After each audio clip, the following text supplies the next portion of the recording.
So the big question is this: how do small businesses like yours, who feel like you're doing all the right things and going to all the right events, reach the federal buyer in a way that helps you win more contracts? That is the question, and this is the place to get your answers. My name is Neil McDonnell. Welcome to the GovCon Chamber of Commerce.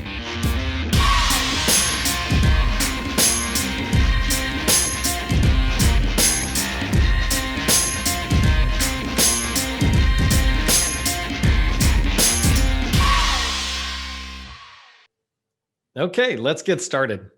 Throughout business development, you have the ability to influence agency strategy by helping them recognize needs, understand options, and define decision-making criteria. Let's talk about what influence entails as you work with your primary agency. First, though, this content is brought to you by the GovCon Chamber of Commerce, the only organization dedicated to the success of all small businesses in the federal space, with members from Guam to the U.S. Virgin Islands and every single state in between. Each year, roughly $125 billion is awarded to small businesses as prime contractors. Our vision is to double that number by helping small businesses truly understand the process for success. Small businesses are the backbone of America. By helping you succeed further in government contracting, we'll be strengthening American communities. My name is Neil McDonnell, and I've been where you are now. I've been a small business owner for 20 years, building 2 successful firms selling to the federal government. I've won subcontracts with small and large prime contractors. I've won prime contracts with defense and civilian agencies, and I've done things right and I've gotten things wrong. The one thing missing, though, for me then and you now, is an easy to follow process that will lead to predictable success. That's my commitment to you. I'll provide the process. If you accept responsibility and don't blame others, you'll find you have the control to change the future.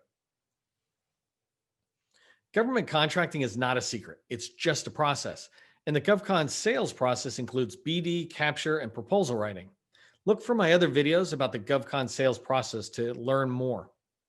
An important part of the business development process is to influence agency strategies in your primary agency. That's what we'll talk about here. Specifically, I'll go over your ability to influence how customers buy, the acquisition approach, and what they buy, both in scope and technical approach.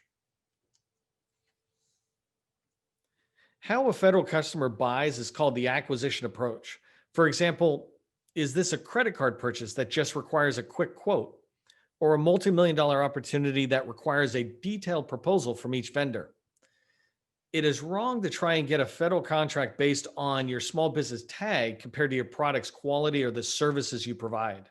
But business development is definitely about highlighting what makes you great and trying to reduce competition. That's why you should push for opportunities to be set aside for small business competition. And if you have additional tags like HUBZone, trying to get the contract officer to use that set aside. Remember, that's not how you introduce yourself, but it should be part of your plan for shaping the acquisition approach. You want to also pay attention to the NAICS codes that'll be used. If you're a very small business, try to have a NAICS code used that has a smaller size standard so you can reduce your competition to companies in similar size of you. Now, if you're a larger small business, make sure that NAICS is the one you choose is the one that allows you to compete at your size. You can try to influence what contract vehicle is used, which will either eliminate a lot of competition or it'll allow you to compete in the first place. In your business development efforts, you can work with the customer to shape how they value past performance, which could lead them to make requirements that are favorable to your experience. You can do that through the size value, the dollar size, or the number of past performances they require, or whether it's a similar size project, meaning like 100,000 users or 3 buildings, something like that. Another way you can influence the acquisition approach is to highlight why an agency should require certifications that you have and encourage them to include those in the requirement in the future RFPs. The point of influencing the acquisition approach is to reduce competition. But if you're newer to the game, you'll want to influence in a way that lets you participate. Effective business developers are able to change the way in which customers evaluate their products and services. You have at your fingertips the ability to influence the technical approach and strategies your customers decide to follow.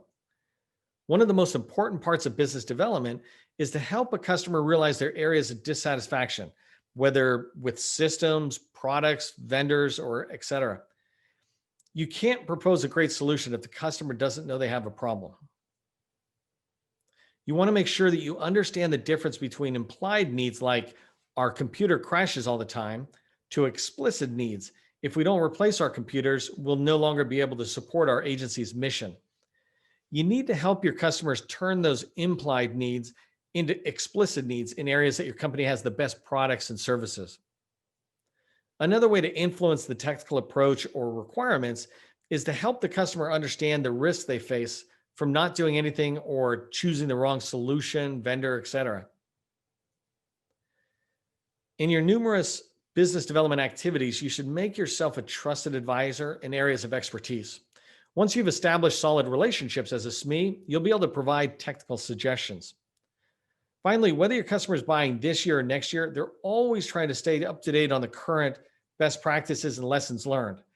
They would value hearing your comparisons of various products or approaches, such as cleaning solutions or cloud hosting platforms, than having to do all that work themselves. So, how can you share the information I mentioned for influencing the acquisition approach or the technical approach? White papers are a time-tested approach to getting information into the customer's hands. Just write 1 or 2 page summaries of what you want your customers to think about and send it to the folks you have a relationship with already. You could schedule time to demonstrate your product or even your service, or sometimes companies like yours send over sample products or limited licenses for evaluation purposes. I'm a huge fan, obviously, of SME videos.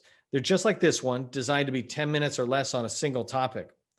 You could expand on a topic by doing a webinar for 45 minutes or an hour. For example, I have 7 videos I've done daily to explain the GovCon sales process. When I'm done, I'll turn that content into a webinar or maybe even a small course with slides I've already built. Consider doing something similar for your expertise. Expanding on the idea of demonstrations or demo products, you could do a proof of concept. A proof is a collaborative exercise you do with a customer. It's not tied to money, but just a feeling out of the idea, trying to flesh that out. You could expand further on that idea and you might get the customer to agree to a small pilot project that costs less than $25,000. By staying below this $25,000 threshold, your customers will have a lot more flexibility to work with you on new ideas and not have to post it out to FBO or SAM now with letting everybody out there know.